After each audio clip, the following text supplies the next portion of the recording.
गुड़ और रोटी थी, दोपहर का टाइम था। वो बोला बाबा ये खा ले तू, और किसान ने उसको गुड़ रोटी दे दी। उस महाराज ने, संत ने गुड़ रोटी खाई, और गुड़ रोटी खा करके वो संत बोला, रे किसान,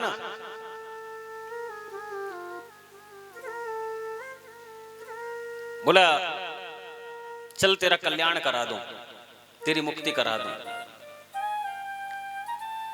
मैं वहां जा रहा हूं नहाने के लिए, प्रयाग संगम में, क्या बोलते हैं उसको, कुंभ में नहाने जा रहा हूं, चल तू भी मेरे साथ चल, तेरा भी कल्याण हो जाएगा। जो कुंभ में नहा लेता है एक बार, उसको यमलोक नहीं जाना पड़ता, संत बोले। तो वो जमींदार बेचारा सीधा साधा भोला भाला था, कभी कहीं गया ही नहीं था, जैसे तुम कहीं कभी वृंदावन भी नहीं गए, तुम्हारी तरह ही था वो।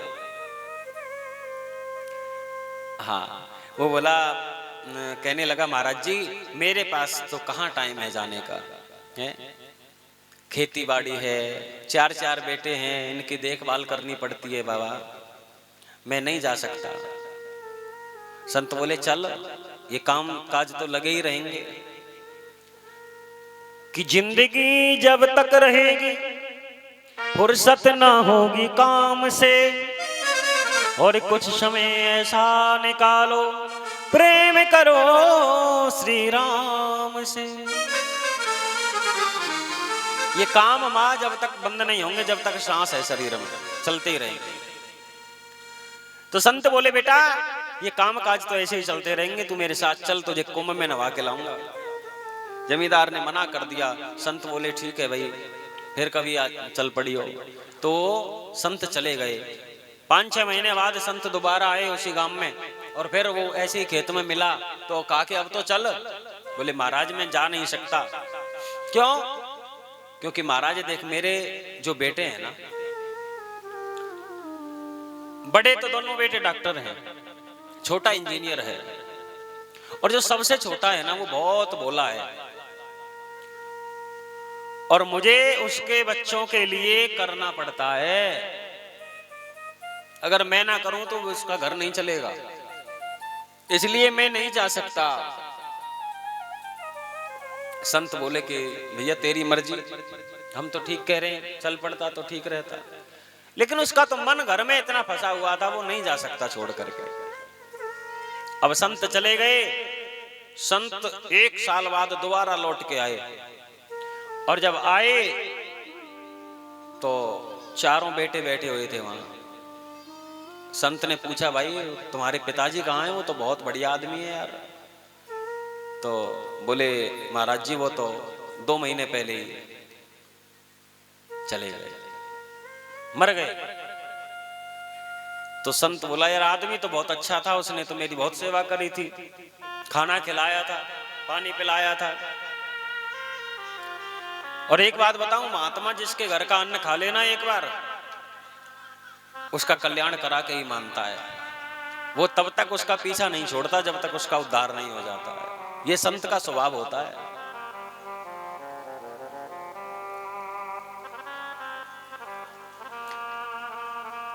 अब तो संत ने अपने मन में सोचा कि मर बेशक गया हो, लेकिन इस घर को छोड़ के नहीं जाएगा वो, क्योंकि इस घर में तो उसका इतना मन फंसा हुआ था, जाएगा कहां? अब उसके घर में एक कुत्ता बैठा हुआ था, छोटा सा पिल्ला। उसने उस ध्यान लगाया महात्मा ने, तो देखा तो पिल्ला बन के उस घर में आया हुआ है, पिल्ला के रूप में वही बैठा हुआ है। अब संत तो भाषा समझते ही हैं। संत ने पिल्ला से, कुत्ता से आंख मिलाई और कहा अब तो चल। बोले महाराज उरे पड़ा रहने देने। बोले उरे बैठा बैठा निगाह कर लियो हूं, छोटा छोरा को घर ने तो खेता कानी से कोई चोर चकोर नहीं आ जाए, रखवाली करनी पड़े है, उरे पड़ा रहने दे।